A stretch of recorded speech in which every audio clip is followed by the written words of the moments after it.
Codeca nace desde el año 1992 a raíz de la lucha por la tierra y salarios dignos en el campo.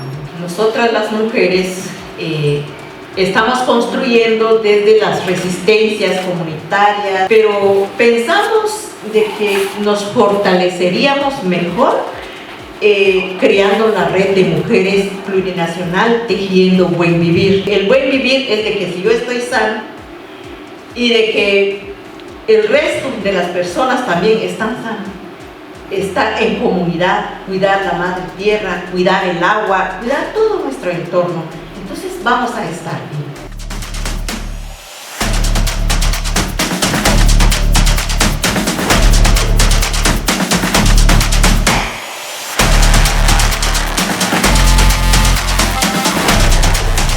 Entonces estamos usando las diferentes plataformas para llegar con nuestras luchas a los diferentes territorios y también a diferentes países donde estamos dando a conocer las luchas que llevamos allá en el país de Guatemala.